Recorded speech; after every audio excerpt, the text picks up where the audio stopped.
Hello friends, welcome to Rajarshi classes. मैं हूं प्रिया सिंह और आज मैं आपके साथ एक बहुत ही इम्पॉर्टेंट कॉन्सेप्ट को डिस्कस करने जा रही हूं, ठीक है, जो कि बहुत ही इम्पॉर्टेंट होने वाला है।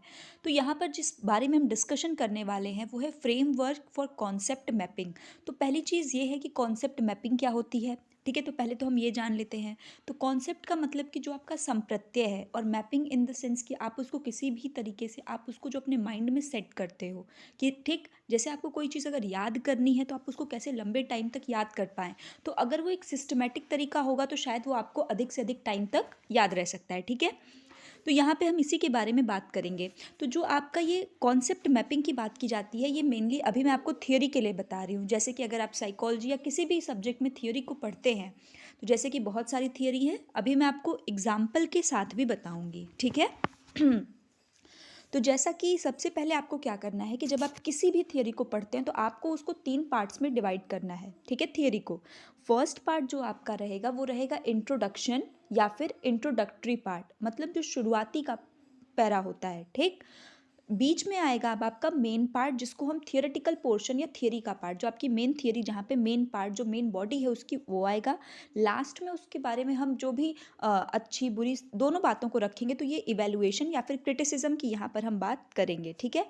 अब जैसे कि मैं आपको एक एग्जाम्पल के तौर पे बताती हूँ, जैसे कि आपने अगर कोहलबर्ग की ही थियोरी को पढ़ा है, तो अगर आप जब इंट्रोडक्शन में लिखते हैं तो आप कोहलबर्ग के बारे में थोड़ा कुछ बता सकते हैं, या फिर उन्होंने मोरल रीजनिंग, मोरल कॉन्सेप्ट जैसी चीज़ों को दिया है, ठीक, इनके बारे में बता सकते हैं। फिर आप उनकी जब मेन पार्ट में आएंगे तो यहाँ आप ये बताएंगे कि कोहलबर्ग ने जो उनकी थियरी है, ठीक, नैतिक विकास का जो सिद्धांत है जो इन्होंने ये दिया है, इसमें इन्होंने 3 लेवल्स और 6 स्टेजेस में बांट करके दिया है।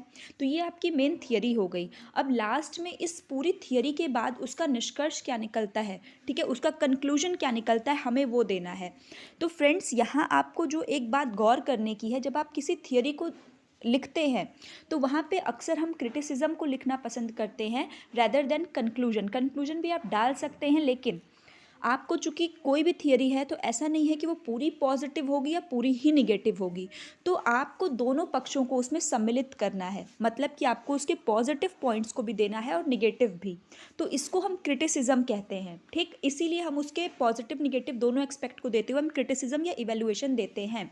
तो आप उनकी फिर क्रिटिसिज्म को ले सकते हैं, कुछ अच्छी चीज़ों को ले सकते हैं, जैसे कि जो इन्होंने नैतिक विकास के सिद्धांत में चीज़ों को बताया है, तो ऐसी चीज़ें होती हैं, ठीक। और आप उसके निगेटिव पॉइंट्स में डाल सकते हैं कि हाँ, ये जो है जैसे कि इनकी खुद की ही जो एक बहुत ही फेमस है कैरल गिलिगन, जो इनकी छात्रा थी, उन्होंने इसको जेंडर बायस्ड थियरी कहा, जिसमें फेमिनिस्ट पर्सपेक्टिव जो है उसको लैक पाया उन्होंने। इसके अलावा और भी कई चीज़ें जो आप इसके बारे में बता सकते हो।